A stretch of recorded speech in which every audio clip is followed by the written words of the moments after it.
expenses used yet or expenses incurred. Wala pa. But the cash is already paid. Okay? So we refer that one deferrals. Okay? Next is the other adjusting entries. So we have depreciation. So depreciation is one method of allocation the expense related to non-current asset. So the non-current asset, for example, we have a vehicle, a company's vehicle. What if in due time the company is using the vehicle, so there is already the wear and tear wherein nagkadaan ang iyang vehicle. So, we need to monetize that particular um aspect because nagkadaan, it means there is the value of that vehicle has been lower. So, ang concept na nagamay iyang value, we refer that one as it is depreciating. And we call that generally depreciation.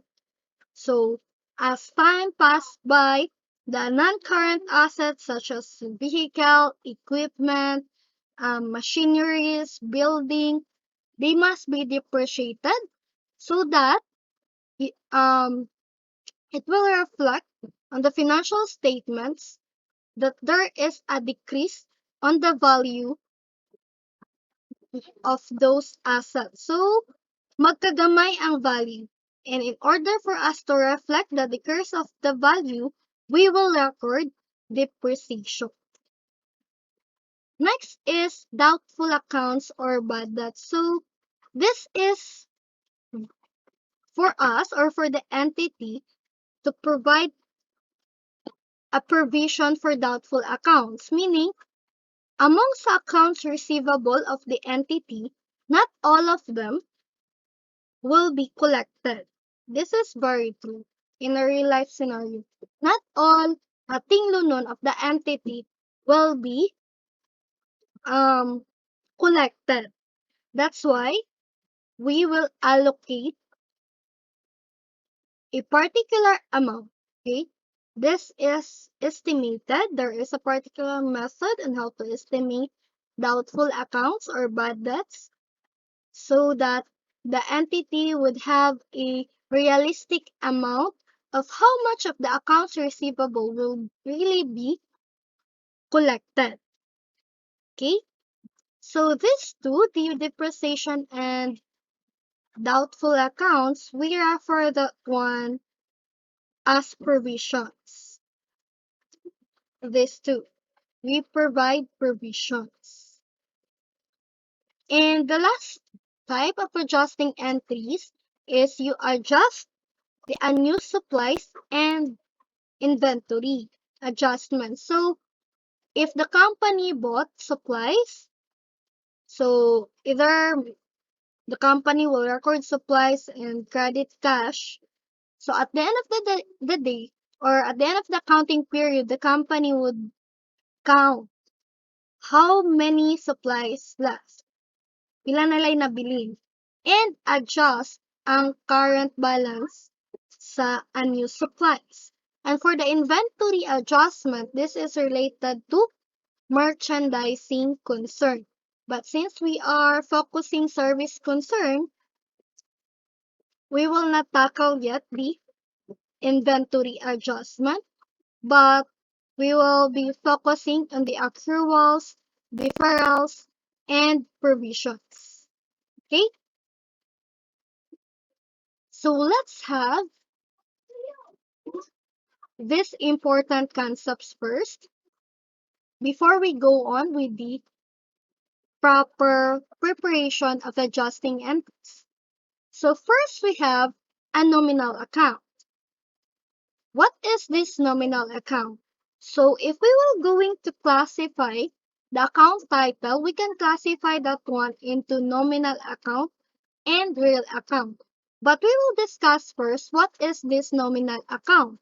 We will consider the account title as a nominal account if it is measured from period to period, meaning at the end of the accounting period, it should be closed and zero out.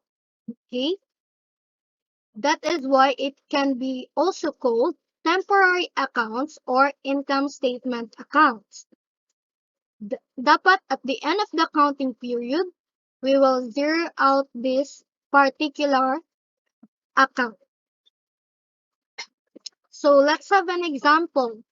Service revenue, salaries expense, and drawing. So generally, all revenues account and expenses account and the drawing account are examples of nominal account. Okay, so among the financial element, the revenue, expenses, and this one, the drawing, because this will be close to the capital account. Anyway, just take note of this. Any account that can be found on the income statement is considered as nominal account. Bale, in the year 1, if they have 1,000 for the service revenue, have a 1,000 balance, at the end of the accounting period of the year 1, it should be zero out so that at the year 2, it will start again and it has a new record again. So it have it has a new record, new balances for every accounting period. So that is the nominal account. The second one is what we call the real account. So real account, unlike the nominal account that every accounting period is zero out for pagka next period back to zero, serial account is cumulative. So whatever balance it has in the previous year should be carried out to the next accounting period. That is why we refer cumulative. So if Nashay balance 1,000 in the previous year, it will be carried out in the next accounting period 1,000, then we add whatever additional transactions it has. So that is real account. So that's why we also call this one permanent accounts or balance sheet account. So all account title that you will find in the balance sheet account or statement of financial position is referred as real account. Okay? So example, we have cash, accounts receivable, rent receivable, accounts payable, Mr. Gray capital, and others. So this is examples of real account. So this is a typo. Okay? So again, a nominal account are those account titles that can be found on the income statement, while real account are those account titles that can be found on the balance sheet. If we will classify according to the financial element, asset, liability, owner's equity, but we should be specific, the capital is are considered real accounts, while the expenses and revenue and the drawing account title is are classified as nominal accounts. Okay? Another important terms. So these are the important account titles that we will be using during the preparation of adjusting entries. First, we have accrued income. So accrued income is another account title that is referring to the income that already earned but has not yet been collected. So you render the service, but the company didn't receive yet the cash. Next is accrued expenses. So it is an account title referring to expenses that are already incurred but have not yet been paid. So you incurred the expenses, but the company didn't pay the cash yet. So si accrued income, if we will classify what particular financial element it belongs, accrued income or accrued revenue belongs to asset, while accrued expenses belongs to liability. Because accrued income gives you the right to collect from the customer. That's why it is an asset. While accrued expenses gives you an obligation to pay whatever the company incurred. Okay, so this is liability.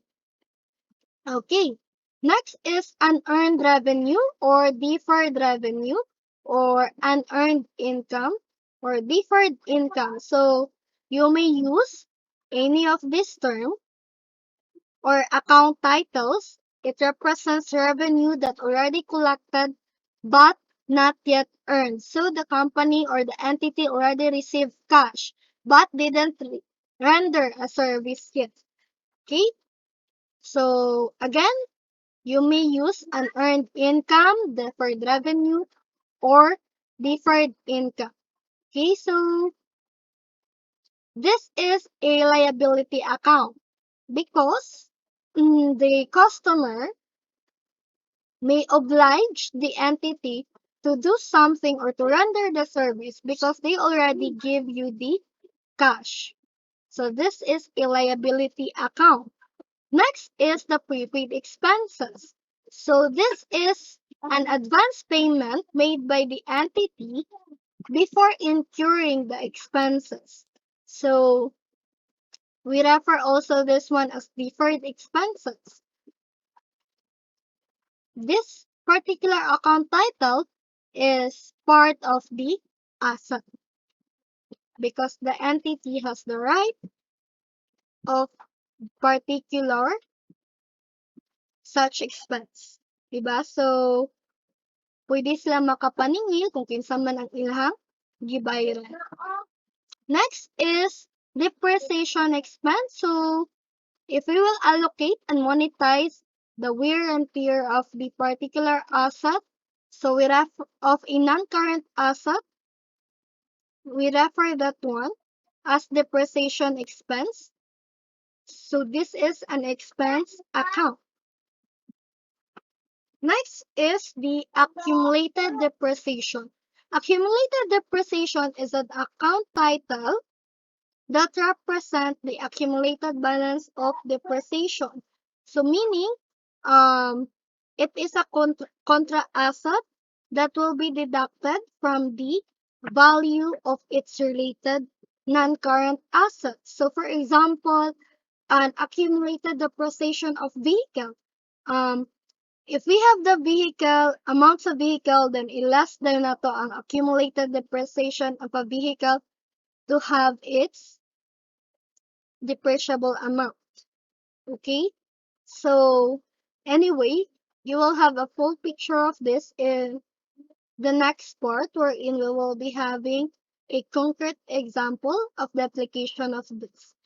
Accumulated depreciation again is a contra asset because it is a deduction of the non-current asset.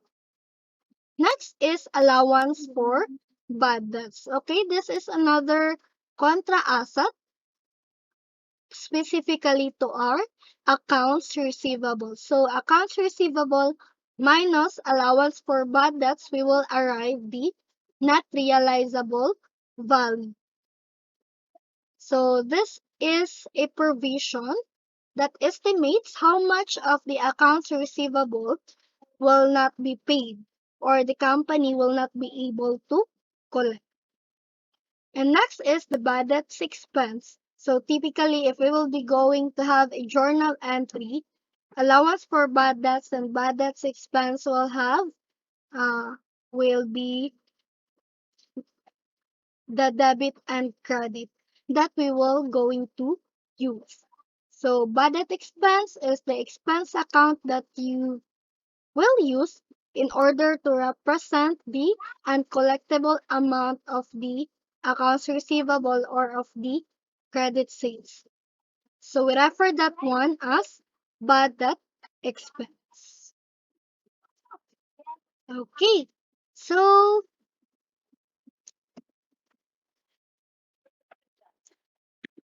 we will go first on the accruals. Let's discuss this one by one. So for the accruals, we have this accrued revenue. The first part is adjusting entry for accrued revenue. So our pro forma entry, meaning this is the entry of the adjustment for accrued revenue.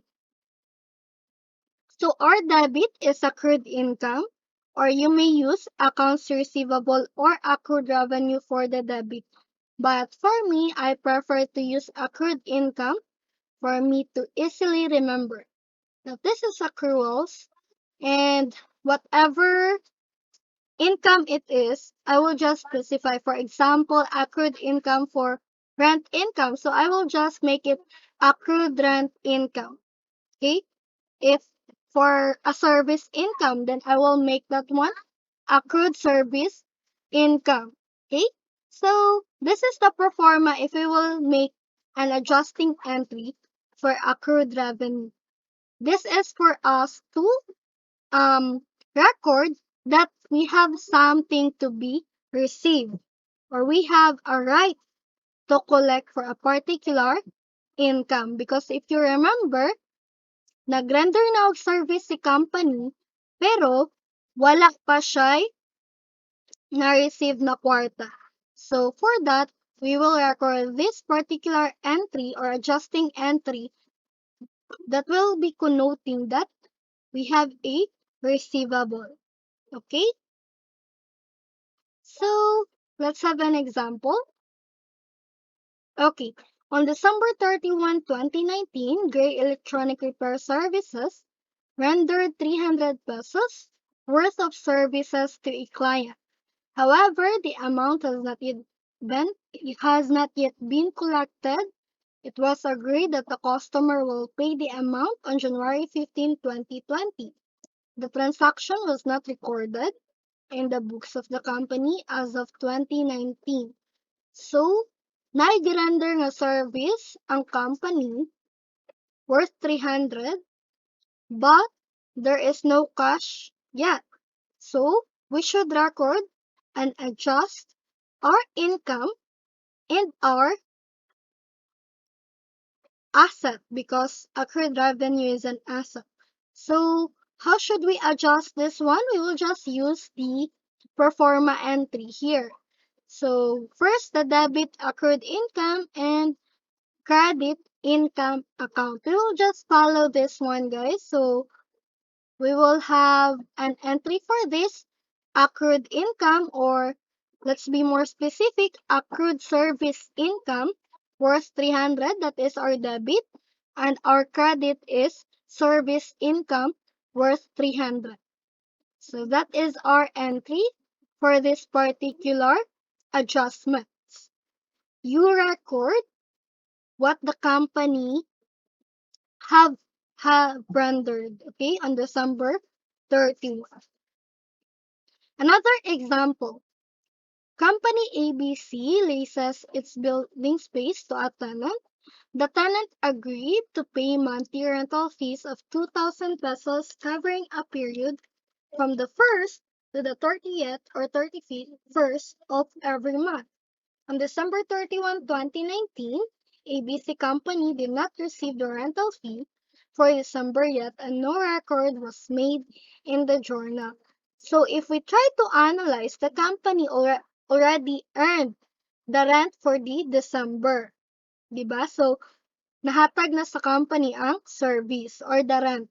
But, the tenant did not pay yet. So, there's no cash received. Therefore, this is accrued revenue. There is the right of the company to collect from the tenant.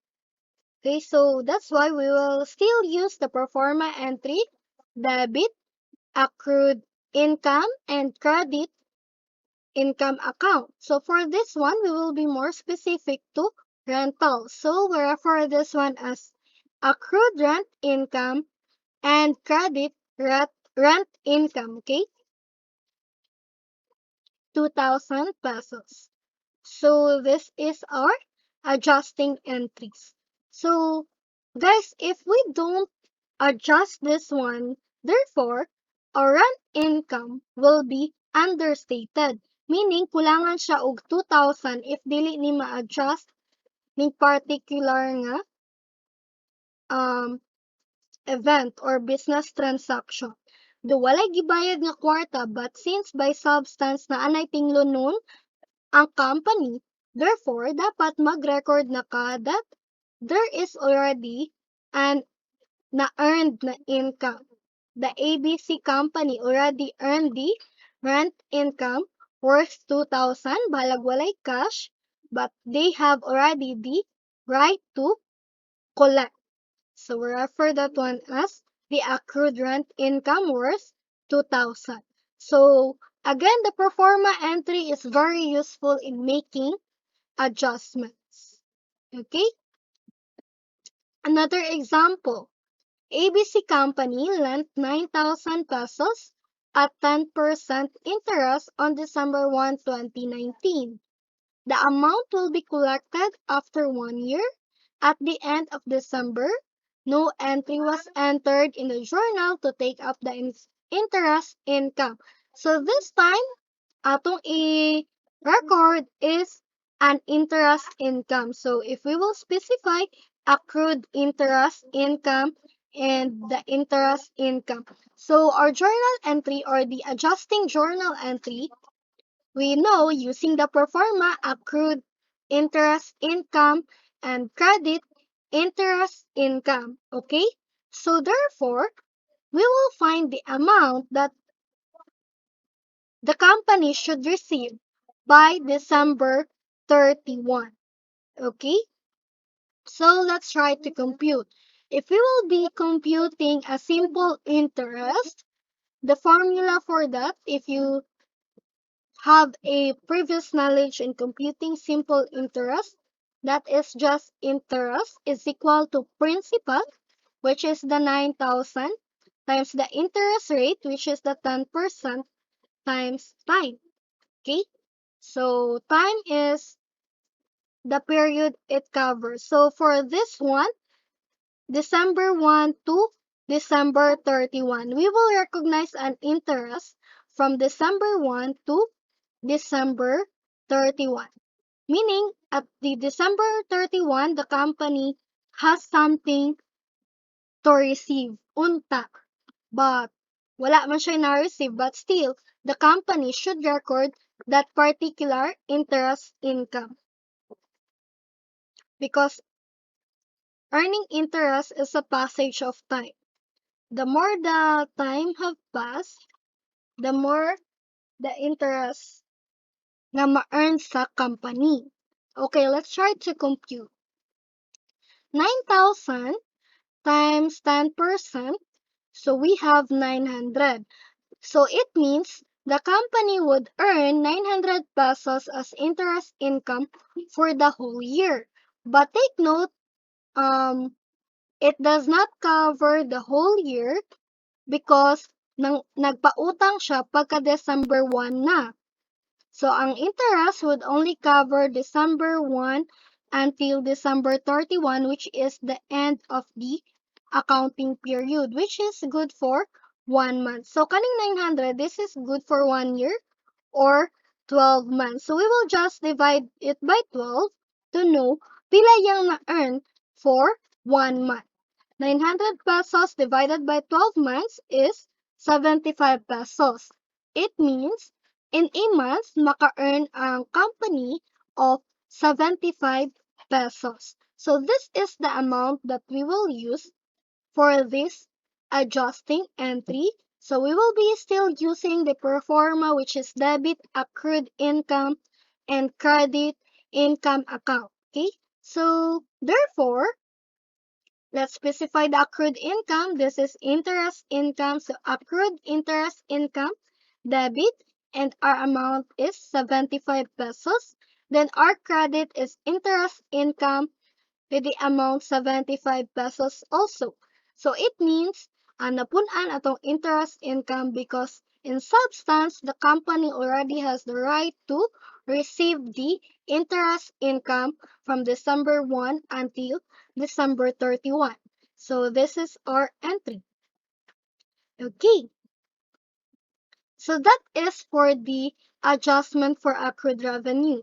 The second accrual is the accrued expense, wherein the entity already incurred the expenses, but the entity did not pay the cash yet. Okay? So for accrued expense account, you may use accounts payable or other appropriate liability. For example, mga salaries payable, utilities payable, but for me, I would advise you to use accrued expense account. It is much easier for you to remember. For example, your expense account is salaries expense. Then you will just add accrued na word for the credit. So for example, you have a debit salaries expense, so your credit would be accrued salaries expense. So it is much easier for you to remember and make an adjusting entry. For example, rent expense. So you debit expense account rent expense and credit accrued rent expense. So bali imo lang ibutangan og accrued na word ang expense account sa debit, then that is already your credit na account title. Okay, so again, the accrued expense is a liability account. Expense account, of course, it is an expense account. Okay, so don't forget this pro forma. We have debit expense and credit accrued expense. Okay, let's have an example. Our first example is Veron Company entered into a rental agreement. So it is rent. So we all know this is all about rent expense. To use the premises of Don's building, the agreement states that Veron will pay monthly rentals of 1,500. Okay? The lease started on December 1, 2019, and on December 31 of the same year, the rent for the month has not yet been paid, and no record for rent expense was made. So therefore, na-incur na ni Veron Company ang rent from December 1 to December 31. And according to their agreement, every month dapat magbayad si Veron og 1,500. But there is no payment yet. Nagibuhat si Veron Company, but we need to record that there is already an expense incurred, and that is rent expense. Therefore, there is already a liability here, meaning Veron Company is already obliged to pay to Don's building, amounting to 1,500. So therefore, we debit expense account, specifically rent expense, 1,500. Then, ang credit account title na to is accrued rent expense. So, gibutangan na to accrued ang expense account na rent expense. Again, debit rent expense and credit accrued rent expense amounting to 1,500. Okay, this particular adjusting entries record the expense account at the same time acknowledges that the company has a liability or an obligation to pay rental to Don's building. So that's why we really need to adjust this one. Okay? Next, for example, two Veron Company borrowed 6,000 pesos at 12% interest on August 1, 2019. The amount will be paid after 1 year. At the end of December, the end of the accounting period, no entry was entered in the journal to take up the interest. Okay, so this one again, there is an interest expense incurred already, covering the month of August 1 until December 31. So that's why we will compute the interest expense that the company should pay. Pero since after 1 year pa man niya bariyan, that's why there's no entry nga gi-record ang company. But in substance, there is already an obligation for the company to pay this particular interest. So the interest covered August 1 to December 31. That is August, September, October, November, December. So it covers 5 months already. So we will compute the annual interest first, 6,000 times 12%. So we have 722, meaning the company should pay 720 pesos as interest for the whole year. But since 5 months pa man ang na-cover, we will divide this annual interest divided by 12, meaning 60 pesos ang interest na dapat ginabayad sa Veron Company, okay, per month. And since we already covered, the Veron Company covered 5 months already, so it means 300 pesos ang iyang baryo nun nga interest from August to December, okay? So we will record this one. Na liability si Veron Company, an interest to be paid 300 pesos, and therefore punan pod iyahang interest expense for 300. So we will just follow the pro forma entry, debit expense account, credit accrued expense account. So therefore, our entry for this item or adjusting entry is interest expense, debit, and then credit accrued interest expense. So again, we just add the word accrued for the credit. Okay, so here's our adjusting entry. Debit interest expense 300 and credit accrued interest expense 300. Okay? Okay. So now we are now on the deferrals. So sa deferrals, unlike sa accruals nga isa ra ka pro forma entry, si deferrals has two pro forma entries. So either we will use this one or the second one. But take note, the pro forma entry is up. The first one is appropriate if the company uses income method. So when we say income method, the company recognize income the moment when the transaction occurs. And the second one, the pro forma entry, is appropriate if the company uses liability method, meaning the company, when the transaction occurs, the company recognize liability first. So anyway, you will find that one because the initial journal entry will be given for you to know what is the appropriate adjusting entry to record. Either this one or this one. So kung moingon siya nga the company use income method, or usay dili pod ingon nga income method, but the initial entry will be given, and you will see nga ang gi-recognize una ni company is the income nga account title.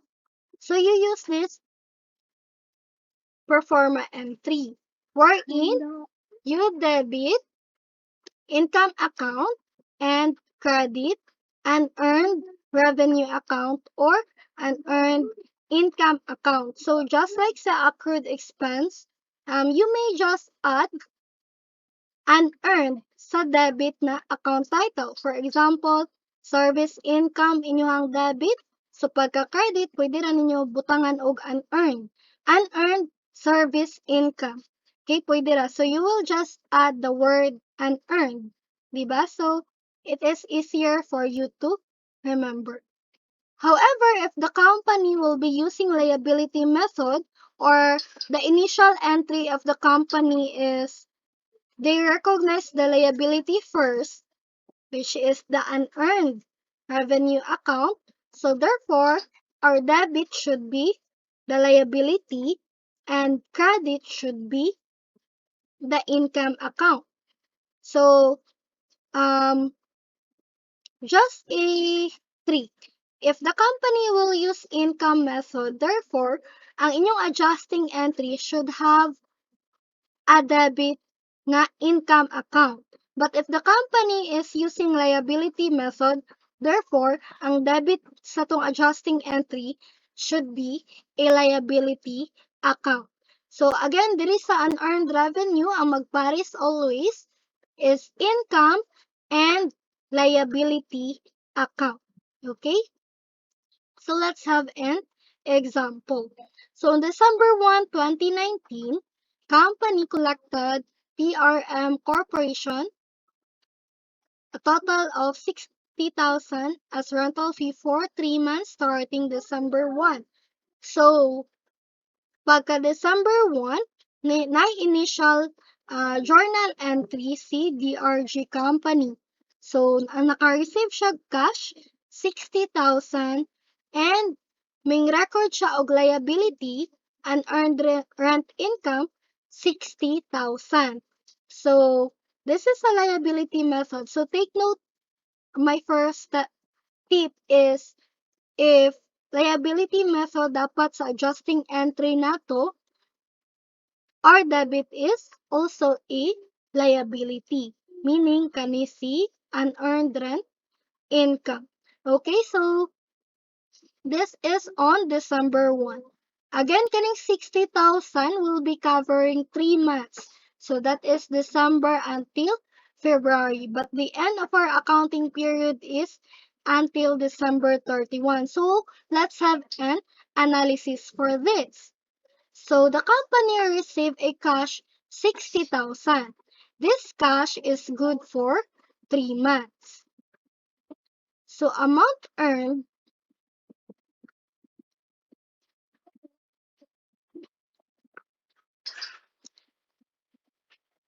and take note that si 60,000 is good for 3 months, meaning December, January, and February. Therefore, ma-earn na niya ang first month, which is the December. December 1 to December 31. Diba? So, if we divide 60,000 sa 3 months na na-cover niya, that is 20,000 per month. Okay, take note, 60,000 is good for 3 months. So, it means 20,000 per month. But makover naman sa counting period December 1 until December 31, meaning na-earned na sa company ang first month worth 20,000. While the remaining 2 months, this is to be earned pa because this is on the next accounting period. 20,000 times 2 months, that is 40,000 pesos. The amount earned should be recorded as rent income because this is already part of the income of the company. While the amount not yet earned, this is part of the liability of the company. Dili sa niya ni considered as earned. Okay? It is still a liability. So, again, rent income, ang na-earned na, ang wala, of course, unearned rent income. So, punan lang nato og term nga unearned ato ang income account. Okay. So, take note of the amount. Pila dapat atong rent income? 20,000. Pila dapat atong liability? 40,000. Okay? So, let's go back with the initial entry. Ang girecord sa company, ang unearned rent income is 60,000. But in fact, pagka December 31, ang atong unearned rent income is only 40,000 pesos na lang. So, ang nahitabo, overstated atong liability, nang hinubra ato ang liability, which should be only 40,000. So, that's why we need to adjust this one. Okay? Again, our tip, if liability method, our debit for our adjusting entry is also the liability account. Okay, so let's have the entry now. So our entry, unearned rent income 20,000 as our debit and record the rent income amounting to 20,000. So we have two analyses here. We make this adjusting entry to record that we already earned the rent income worth 20,000. Diba? If you remember our analysis, ang amount earned is already 20,000 pesos. That's why we record rent income as credit 20,000. Next is, the next analysis is to make our unearned rent income equal to 40,000 because 2 months na lang ang wala na to na earn. That is the January and February. Okay? So therefore, if we make a T account for this, diba? We have here a 60,000 amount and then the debit na 20,000.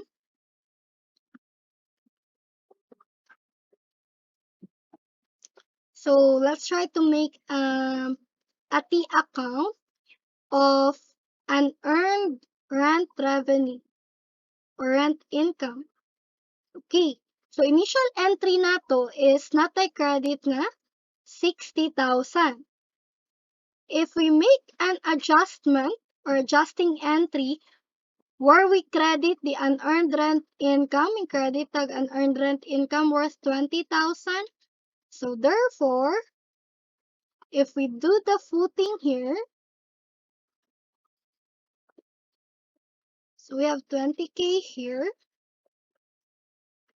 and 60K, and then find the difference and whichever nga higher. So dito natin ibutang ang final balance. So 60K minus 20K. So we have an earned rent income worth 40,000. So we come up with the correct amount of our unearned rent income.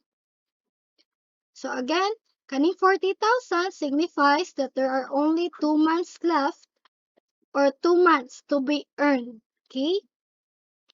Kaya ang December 1 to December 31 is considered as earned rent income already. So that's why we have already a rent income recorded 20,000. Okay? Next. So another example, BRG company collected from, okay, this is the same problem, but this time the company used income method. So if you can see, the company recognized an income account first. Unlike sa liability nga may recognize siya og unearned rent income first. So again, we refer income method because the company recognized income on its initial entry. So same analysis we have here. Okay, we have the solution already. So 60,000 covers the 3 months. Hence, 60,000 divided by 3, 20,000 per month. So, ang coverage, so from December 1, kanusa sila nagsugod og nagpaabang until sa counting period year-end. So, year-end is December 31. So, December 1 to December 31, it means it already covers 1 month. So 1 month is good for 20,000 pesos. The remaining 2 months, this is 2 months by the way, okay? The remaining 2 months is worth 40,000, that is 20,000 times 2 months, okay? So this is how we analyze, okay? Again, ang 20,000 which was already earned should be part or the amount for our rent income. Mo ni sakto nga amount sa tong rent income, the 20,000, while the 40,000 nga wala pa na earned is part of our liability. But if we go on to the initial entry, ang rent income nga gi-record sa company is 60,000. But according to our analysis, the rent income should only have an amount of 20,000. So therefore, overstated ang atong rent income nang hinubra. That's why we need to have an adjusting entry. Okay, so the adjusting entry for income method, we will use the pro forma entry that was given before sa previous slide, which is we have the debit income account and credit liability account. So again, if income method ang gigamit, our adjusting entry should have a debit na income account. Okay, that is the tip here. Depende sa method, then mao po na ato ang debit na account title. Okay, so the rent income will be debited and the unearned rent income will be credited. Okay, so what is the amount that we should use? Take note that the rent income na correct amount is only 20,000, but ang gi-record sa company worth 60,000. So nang hinubra. So this, if we try to make the account for the rent income, so we have a credit 60,000, but according to our analysis, ang na-earned ra jud nga rent income is only 20,000. So dapat ang final amount sa tong rent income is 20,000. So it means we will debit rent income amounting to 40,000. Okay, so this analysis will show you the effect of the entries and how we come up with the amount of 20,000. So 60,000 minus 40,000, then we will have the correct amount of the rent income na 20,000. So therefore, our adjusting entry will be a debit of rent income 40,000, and yang paris, of course, the liability, which is unearned rent income amounting to 40,000. Again, when you go back to our analysis, dapat ang ato ang unearned rent income should be 40,000. So that's why the amount we use is really the 40,000. So you can have either of the analysis when you will have to know what is the correct amount that you should use. Is it the 60,000, ma'am? Is it the 20,000 or the 40,000? So you go back to the analysis. You receive 60,000, ang imo ra dapat na earned is 20,000, and the rest of the 40,000 is considered unearned. And since niyang initial entry, wala taga-record og liability, so dapat sa atong adjustment and or adjusting entry, natay ma-record na liability amounting to 40,000. So that's why we record liability or an earned rent income 40,000. So if you could have or grasp up that concept already, so pwede na siya. Always remember that your amount for debit and credit should always be equal. Okay? Now for the deferred expense. So we have an deferred expense. So this is quite the same sa deferred income, but this time sa expense na POV. So meaning ang company na pod ang minguna og bayad without incurring the expense yet. Okay, but nagpagawas na og kwarta ang entity. So again, there is two pro forma entries because the company could have two methods again in recording the initial entry. First is the first pro forma entry is appropriate. The company is using expense method, meaning the company is recognizing first expenses. So, ang una niya gi-recognize is expense during sa initial entry. Next is the second pro forma entry is appropriate when the company is using asset method. Meaning, during the initial entry, ang una gi-record sa company is the asset account or the prepaid expense. While sa expense method, ang una gi-record is the expense account. Okay? So, our tip for this, whatever method nga gigamit sa company, it will be credited on the adjusting entry. So, unlike sa deferred income, ang gigamit nga method will be debited on the adjusting entry. Diri sa prepaid expense or deferred expense, i-credit na nato ang unsa man ang gi-initially recognize sa company. Okay?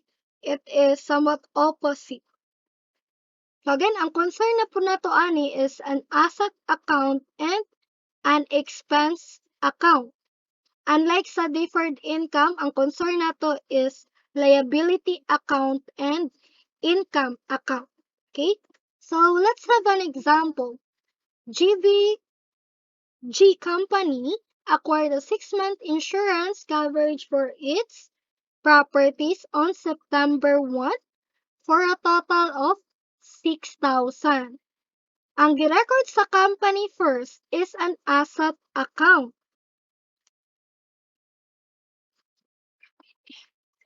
So therefore, we call this one asset method. So how should we adjust this one? Before we will adjust, let's have an analysis first. The company paid 6,000. This 6,000 covers 6 months insurance, meaning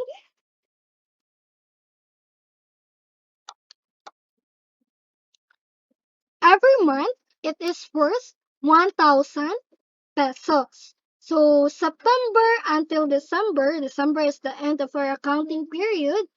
That is 4 months already. So 4 months, that is 4 times 1,000. So the 4 months were 4,000 pesos nga insurance. Meaning, na-incur na nato ang 4,000 pesos as our expense. The remaining 2 months, which will cover the January and February 2000, it will be part of our asset or to be incurred na amount. So cash paid 6,000. Let's try to analyze. The 4,000 is the amount already incurred. That is from September until December. While amount not yet used or unexpired is the 2,000. So kaning amount incurred, this is recorded as insurance expense, which is an expense account, of course, because it is already used. The unexpired amount is recorded as prepaid insurance or an asset account. Okay. So let's go back to our problem. So don't forget our analysis. Dapat ang atong insurance expense ang amount 4,000 and ang atong asset should have an amount of 2,000, the prepaid insurance. Now, ang initial recording sa company, ang atong asset amount has a 6,000 amounting to 6,000, which is according to our analysis should be 2,000 only. And ang unexpired is worth 2,000 only. Therefore, we will adjust this asset amount. So if we will make a P account, so we have a debit 6,000, and based on tong analysis, it should have an amount amounting to 2,000. So we will adjust this one. So what should be deducted from 6,000 in order to arrive 2,000? So the correct amount is 4,000. So that is 6,000 minus 4,000. So we will have an amount of 2,000. So the adjustment that we need is the 4,000. Or simply, you will record an expense. Diba? Mag-record the of expense. According to our analysis, we need to record an expense worth 4,000. So that's why we will debit insurance expense 4,000 and credit prepaid insurance 4,000. So the T account of the prepaid insurance, let's make it again. Recheck our analysis. So, if natay initial entry nga 6,000, then natay adjustment nga credit 4,000. So, therefore, our prepaid insurance final amount should be 6 minus 4, 2,000, which corresponds to our analysis nga the prepaid insurance should be amounting to 2,000. Okay? So, the adjusting entry recognized insurance expense worth 4,000 at the same time adjust our prepaid insurance to the correct amount amounting to 2,000. Okay? So, this is if the company is using an asset method. What if the company is using an expense method? Meaning, its initial entry recognized an expense account. Wala niya gi-recognize ang asset sa. So, therefore, balik ta sa ato ang analysis. Same analysis. Our expense should be 4,000 while our asset or amount not yet use should be 2,000. While ang record sa entity, expense is already 6,000. But take note, according to our analysis, 4,000 ra jud ang atoang expense covering September until December. So that's why we need to adjust. And at the same time, we need to record the asset portion of the 6,000. Ang asset portion, of course, the 2,000 pesos unexpired. Okay? So we record prepaid insurance expense 2,000 and credit insurance expense 2,000. So if we make at the account for our insurance expense, based sa iyang initial entry, natay debit nga 6,000 and we will also post the adjustment which is a credit of 2,000 of the insurance expense. Therefore, we have a debit balance 6,000 minus 2,000, 4,000. So meaning the final amount of our insurance expense is worth 4,000, which reflects our analysis na ang amount incurred amounting to 4,000. So that is from September until December. So our adjusting entry, again, prepaid insurance, we recognize the asset worth 2,000 and adjust insurance expense for 2,000 also. Okay, so either analysis is correct. Okay, so that would be the end for the first part of our adjusting entry. We covered the accruals and deferrals. We will have a second part of our discussion for the other type of adjustments. Okay, so that's it.